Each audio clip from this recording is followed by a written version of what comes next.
Live from Utah's first TV station, ABC4 News celebrates 75 years. Welcome to ABC4 News at 10 o'clock. I'm Emily Flores. And I'm Glenn Mills. Thanks so much for joining us. We begin tonight with new developments in the Kouri Richins case. She's the Utah woman accused of murdering her husband and then writing a book on grief after his death. Kouri was set to have a hearing tomorrow, but that hearing has been pushed back to June. ABC4's Elena Castro live in studio tonight with the very latest. Elena.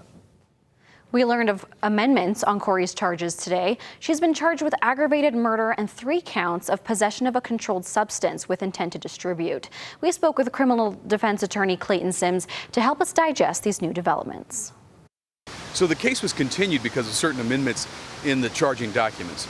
Probably the most significant is they're saying that the motivation was for money. We know that after her husband Eric's death on March 4th of last year, Kouri hired a locksmith to open Eric's safe, and according to court documents, the safe contained between $125,000 and $165,000 in cash. Eric's sister told Kouri she didn't have the rights to those funds, which led to Kouri then punching her in the face and neck. After he died, she drills a hole in the safe with a locksmith.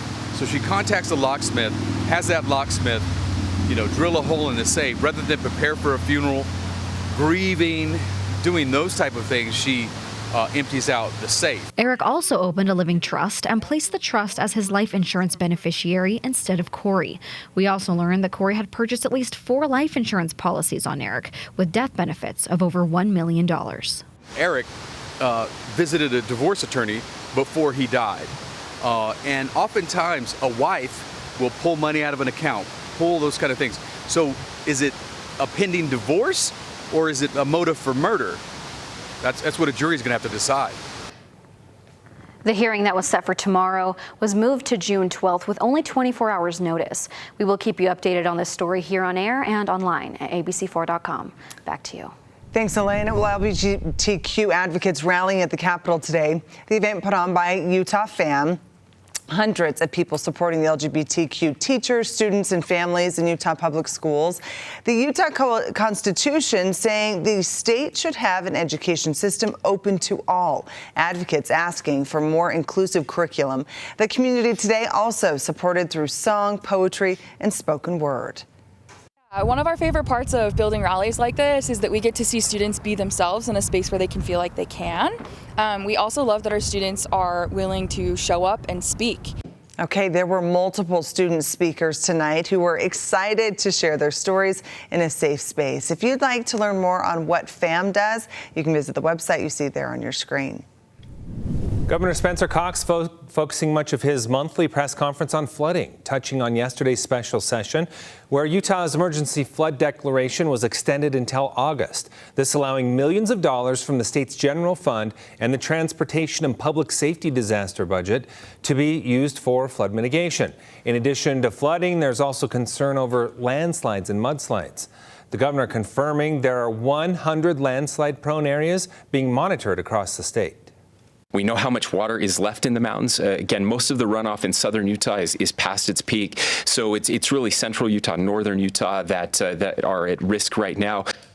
When asked about possible immigration policy changes in Utah, the governor is saying he supports more immigrants in our country to help fill jobs and strengthen our economy, but believes fixing legal immigration is part of the solution. The governor blaming Congress for not doing enough to secure the border. States have to step in because these imbeciles in Congress can't get their crap together to do something that everybody knows needs to be done, and that is to protect the border and to fix legal immigration. And all they want to do is get reelected by pointing fingers at each other. The governor fired up today, also sharing his concerns over rising gas prices. We'll have more on why these could be increasing a little bit later in the show. And the governor mentioning land and mudslides in that press conference. You're now looking at a mudslide in Weber County today. Weber Fire saying it damaged an outhouse. They had to divert the water to prevent any other or further damage as well. And flooding still a major concern for people across the state in Rich County. It's not the homes that has people worried, it's the farmland. Hay is an important crop because it's used by the county's ranchers to get their cattle through the winter months. Well, many ranchers, like Gary Weston, double as hay farmers. Weston has around 500 acres of land used for this purpose. Well, a long winter meant Weston used his reserves to feed cattle for nearly 6 months, and the growing season was pushed back. The snow is melting, but areas with standing water cannot be fertilized, and the fields that are clear of water are facing another problem. The fertilizer companies are running weeks behind. All this following a summer in which irrigation had to be cut back. You've done all your life and you've had good and bad years. It's just a real bad one right now, but it's just, you just keep going because I guess you don't really know anything else.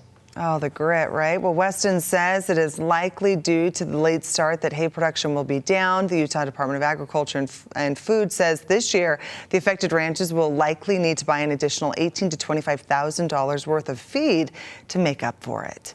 Turning now to a first look at the weather forecast, we're keeping an eye on high and swift running rivers across the state. Several locations we're keeping an eye on, right, Alana? Yes, and we're starting with video out of the eastern side of the state, the Colorado, flooding near Grand County and near Moab. I want to show you this high water running. This is the Colorado, and you can see that minor flooding. Actually, some campgrounds in and around Moab impacted by the high waters. Now, we've got several flood alerts in effect, and that does include warnings for the Bear River near the state line, Severe River near Hatch, and the Ogden River near Huntsville. So that's where we are seeing minor to moderate flooding, and those warnings persist. Flood watch for areas that could see flooding. That includes Daniels Creek on US 40 in the backside of the Wasatch, the Little Bear River near Paradise, and the Weber River near Plain City. A flood advisory means that we've got minor flooding occurring, and that includes near Corinne, farmland impacted by the Bear River, Blacksmith Fork, which we've covered, the Dolores in Colorado, which you just saw a video of, Thistle Creek, still under an advisory even though the road has been opened, and the Green River on the eastern side of the state. So many of our waterways impacted by the runoff, that record-breaking snow coming off of the mountain. Temperatures in the 60s, temperatures playing a role in that. 77 in St. George still, it's mild out there. We're above average, and the trend here keeps us that way for the Wasatch Front. Did have some storms out there today. Great shot from Moab. Thanks, Doug, for sending it our way. The thunderstorm outlook shifts as we head into tomorrow. You can see the Wasatch Front not included. I'll tell you the reason why and what to expect coming up in my full forecast, so a heads up there. Now, to stay on top of flooding coverage, all you need to do is stay with ABC4. We definitely know that we will keep you covered on the rising waters and the quick moving waters as alerts become available. Make sure you stay with us, especially online and on air, abc4.com. Lana, thank you. KSL reporting tonight their longtime anchor Dick Nourse has passed away at the age of 83. Nourse was a Utah TV legend anchoring the station for 43 years. Nourse's career tracks a clear path through the history of our state and our nation.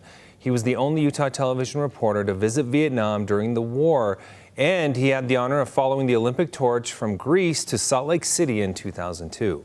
KSL believes he anchored more than 20,000 broadcasts during his time there.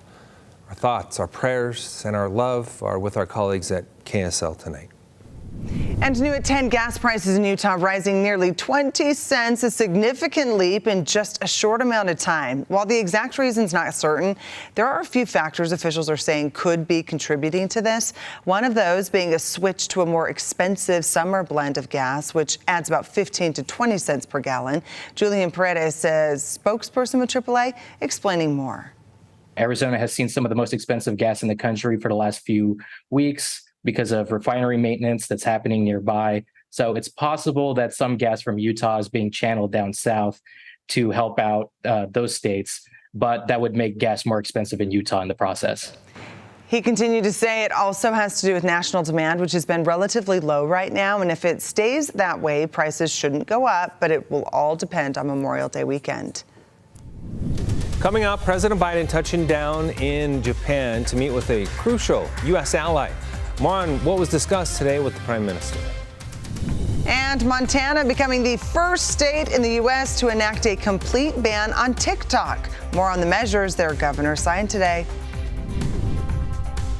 And a beautiful evening in Roy. Thank you, Keith, for sending this our way. We actually saw some gorgeous temperatures out there. We're going to talk about how we close out the work week coming up in your full forecast up next.